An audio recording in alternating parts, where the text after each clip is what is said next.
السلام علیکم ورحمۃ اللہ وبرکاتہ۔ میرے پیارے آقا علیہ الصلوۃ والتسلیم کے پیارے دیوانوں، خاتون جنت حضرت فاطمۃ الزہرا رضی اللہ تعالی عنہا کے کنیزوں، تذکرۃ الانبیاء اس کتاب کے 5ویں درس میں آپ تمام کا استقبال ہے۔ میرے پیارے آقا علیہ الصلوۃ والتسلیم کے پیارے دیوانوں، خاتون جنت حضرت فاطمۃ الزہرا رضی اللہ تعالی عنہا کی کنیزوں، کل کے درس میں ہم نے سیدنا آدم علیہ السلام کے تعلق سے بہت ساری باتیں سماعت کی تھی۔ اب آئیے آگے سنتے ہیں۔ اللہ تعالیٰ کے مشورہ طلب کرنے پر فرشتوں کا تعجب سے سوال۔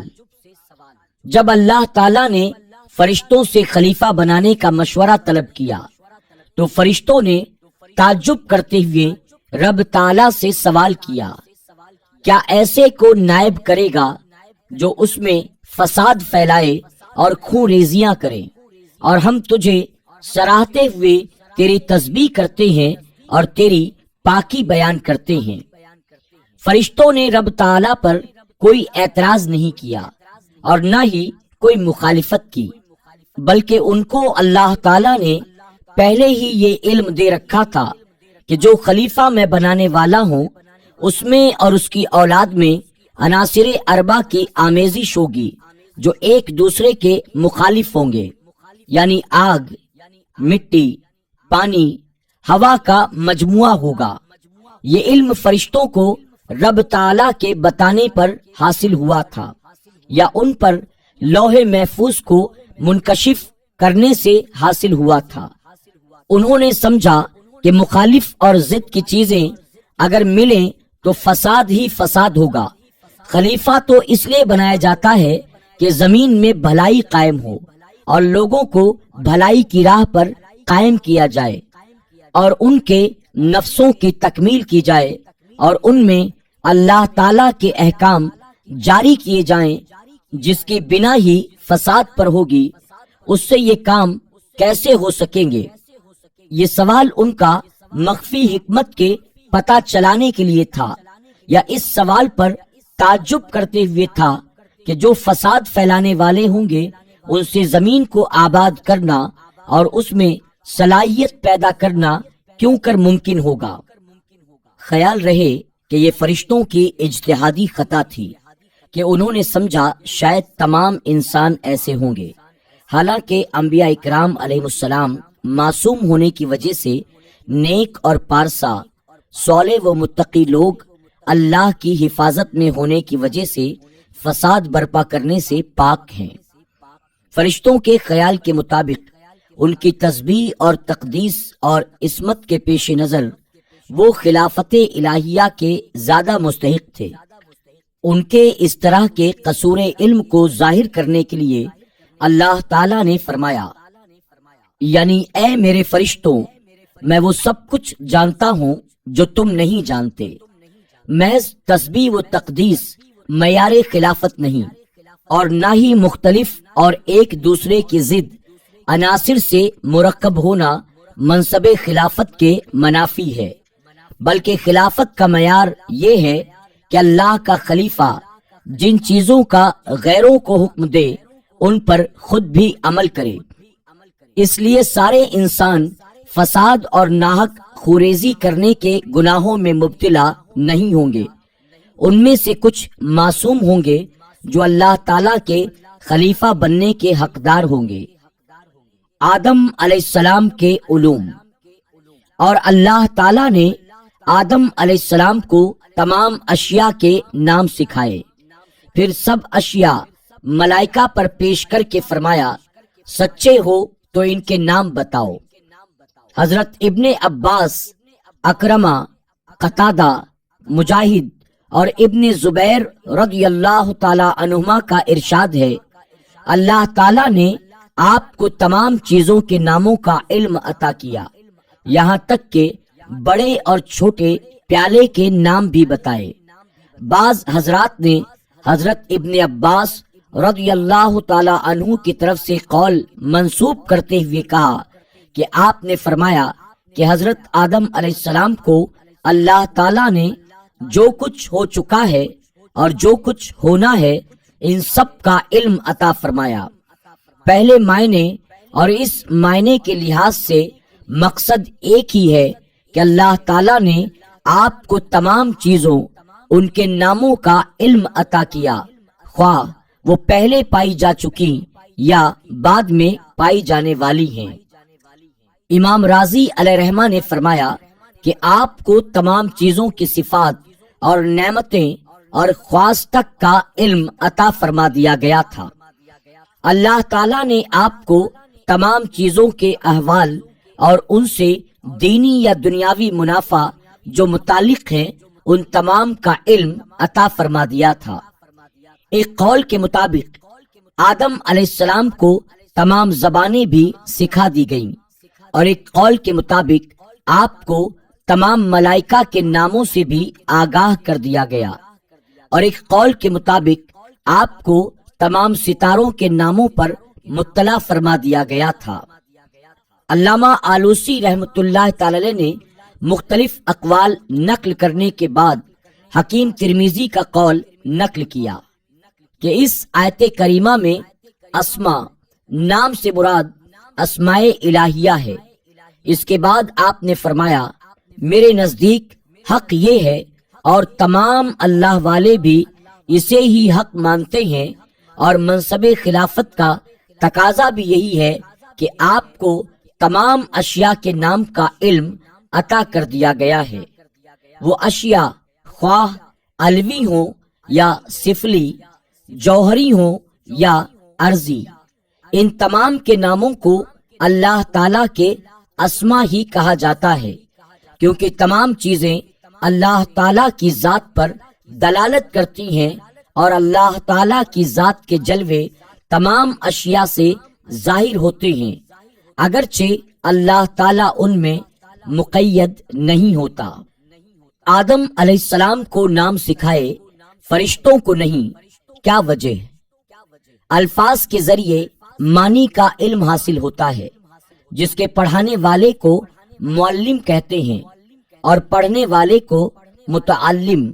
صرف معلم کے پڑھانے سے متعلم کو علم حاصل ہونا ضروری نہیں ہے، بلکہ متعلم میں استعداد کا پایا جانا ضروری ہے، یعنی متعلم میں سمجھنے کی صلاحیت ہو تو معلم کی تعلیم کا اس پر اثر ہوگا۔ یہ روز مرہ ہم مشاہدہ کرتے ہیں، ایک ہی کلاس کے لڑکوں کو استاد پڑھاتا ہے، سب کو یکساں پڑھا رہا ہوتا ہے، لیکن پھر کوئی لائق ہوتا ہے اور کوئی نالائق۔ اللہ تعالیٰ کو جب حضرت آدم علیہ السلام کو منصب خلافت عطا کرنا تھا تو آپ کو پہلے تمام اشیاء، ان کی کیفیت اور ان کے ناموں کو سمجھنے کی استعداد بھی عطا فرمائی، لیکن فرشتوں کو ہر چیز کے حالات کی تفاصیل کو سمجھنے کی استعداد عطا نہیں ہوئی، کیونکہ ان کو منصب خلافت پر فائز کرنا مقصود ہی نہیں تھا۔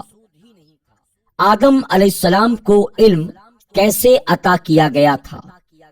آپ کو تمام چیزوں کا علم دیا گیا، یعنی اللہ تعالیٰ نے اپنی تمام مخلوقات میں سے ایک ایک جنس آپ کو دکھا دی اور اس کا نام بتایا۔ مثلا گھوڑا دکھا کر بتا دیا گیا کہ اسے گھوڑا کہتے ہیں، اور اونٹ دکھا کر بتا دیا گیا کہ اسے اونٹ کہتے ہیں۔ اسی طرح ایک ایک چیز دکھا کر اس کے نام بتا دیے گئے۔ آدم علیہ السلام کو یہ خصوصیت حاصل تھی کہ آپ کو تمام چیزوں کے نام ہر زبان میں بتا دیے گئے تھے، اور وہی زبانیں آپ کی اولاد میں متفرق طور پر پائی جاتی ہیں، یعنی ایک چیز کا نام آپ نے ہر زبان میں بتایا۔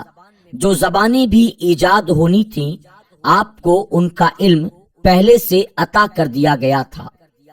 فائدہ: جب آدم علیہ السلام کو تمام چیزوں کا علم دیا گیا، ہر چیز کے نام ہر زبان میں سکھا دیے گئے، تو سید الانبیاء جناب محمد الرسول اللہ صلی اللہ علیہ وسلم کے علم کا مقام کیا ہوگا؟ اعلیٰ حضرت مولانا امام احمد رضا خان فاضلی بریلوی رضی اللہ تعالی عنہ نے اسے اس طرح تحریر فرمایا۔ رحمان نے اپنے محبوب کو قرآن سکھایا، انسانیت کی جان محمد کو پیدا کیا، ما کانا و ما یکون کا بیان انہیں سکھایا۔ اعلیٰ حضرت نے نبی کریم صلی اللہ علیہ وسلم کو انسانیت کی جان کہا ہے۔ حضرت علامہ آلوسی نے تفسیر میں تحریر فرمایا، تمام جہان ایک جسم ہے اور نبی کریم صلی اللہ علیہ وسلم اس کی روح ہیں۔ جسم کا قائم بغیر روح کے ممکن نہیں۔ اس سے پتہ چلا کہ حضور نبی کریم صلی اللہ علیہ وسلم کائنات کی جان ہیں، اور اعلیٰ حضرت کے ترجمے سے یہ بات بھی واضح ہوئی کہ علم البیان کا مطلب یہ ہے کہ حبیب پاک کو علم عطا کیا گیا۔ اس پر علامہ قرطبی کی الجامع الاحکام البیان کی تفسیر ملاحظہ ہو، یعنی علم البیان میں ضمیر منصوب کا مرجع انسان ہے، اور اس سے مراد نبی کریم صلی اللہ علیہ وسلم ہے۔ اور علم البیان میں بیان سے مراد یا تو حلال و حرام کا علم اور گمراہی سے ہدایت دینا، اور یا جس طرح بیان کیا گیا ہے کہ بیان سے مراد ما کانا و ما یکون کا علم ہے، کیونکہ نبی کریم صلی اللہ علیہ وسلم نے اولین و آخرین اور قیامت کا ذکر فرما دیا ہے، یعنی آپ نے سبھی گزرے ہوئے، آنے والے اور واقعات قیامت سے مطلع فرما دیا ہے، اور آپ کو ما کانا و ما یکون کا علم حاصل ہے۔ صاحب کتاب لکھتے ہیں، میں نے اردو تراجم قرآنی کا تقابلی جائزہ پیش کرتے ہوئے اپنی کتاب میں بہت سی تفاسیر کی عبارات نقل کر کے واضح کیا ہے کہ سارے تراجم میں سے یہاں اعلیٰ حضرت کا ترجمہ ہی با کمال ہے۔ علم کے فضائل عقلیہ و نقلیہ۔ تفسیر کبیر اور عزیزی کے حوالے سے علم کے فضائل پر مختصر بحث پیش خدمت ہے۔ فقی ابو اللیث سمرقندی رحمت اللہ تعالی علیہ نے فرمایا کہ عالم کی صحبت میں حاضر ہونے میں 7 فائدے ہیں، خواہ اس سے علم حاصل کریں یا نہ کریں۔ پہلا، وہ شخص طالب علموں کے زمرے میں شمار کیا جاتا ہے اور ان کا ثواب پاتا ہے۔ دوسرا، جب تک اس مجلس میں بیٹھا رہے گا گناہوں سے بچتا رہے گا۔ تیسرا، جس وقت یہ اپنے گھر سے طلب علم کی نیت سے نکلتا ہے ہر قدم پر نیکی پاتا ہے۔ چوتھا، علم کے حلقے میں رحمت الہی نازل ہوتی ہے جس میں وہ بھی شریک ہوتا ہے۔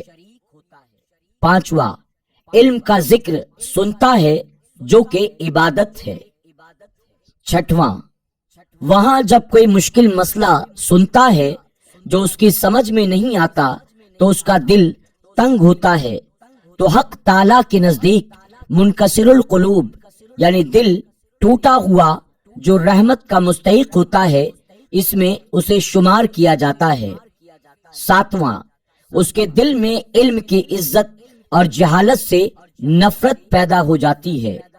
حضرت علی رضی اللہ تعالی عنہ فرماتے ہیں کہ علم دین مال پر 7 وجہ سے افضل ہے۔ پہلا، علم پیغمبروں کی میراث اور مال فرعون، حامان، شداد اور نمرود کی۔ دوسرا، مال خرچ کرنے سے کم ہوتا ہے مگر علم بڑھتا ہے۔ تیسرا، مال کی حفاظت انسان کو کرنی پڑتی ہے لیکن علم خود انسان کی حفاظت کرتا ہے۔ چوتھا، مرنے کے بعد مال تو دنیا میں رہ جاتا ہے اور علم دین قبر میں ساتھ ہوتا ہے۔ پانچواں، مال مومن اور کافر سب کو مل جاتا ہے لیکن دین کا نفع یعنی قبر و حشر میں کامیابی صرف ایماندار ہی کو حاصل ہوتی ہے۔ چھٹا، کوئی شخص بھی عالم سے بے پرواہ نہیں لیکن بہت سے لوگوں کو مالداروں کی ضرورت نہیں۔ ساتواں، علم سے پل صراط پر گزرنے کی قوت حاصل ہوتی ہے مال سے کمزوری۔ میرے پیارے آقا علیہ الصلوۃ والتسلیم کے پیارے دیوانوں، خاتون جنت حضرت فاطمہ الزہرا رضی اللہ تعالی عنہا کی کنیزوں، آج کے درس میں بس اتنا ہی۔ انشاءاللہ زندگی رہی تو کل پھر آپ کی خدمت میں حاضر ہوں گے اور آدم علیہ السلام کے تعلق سے مزید باتیں ہم اور آپ سماعت کریں گے۔ آپ نے آخر میں علم کی اہمیت اور علم کی فضیلت کو سماعت کیا۔ اسی علم کی فضیلت اور اہمیت کو سمجھتے ہوئے آپ روزانہ پابندی کے ساتھ ہمارے اس درس کو سنیں بھی، لائک بھی کریں، کمنٹ بھی کریں اور زیادہ سے زیادہ شیئر کر کے ثواب دارین حاصل کریں۔ السلام علیکم ورحمۃ اللہ وبرکاتہ۔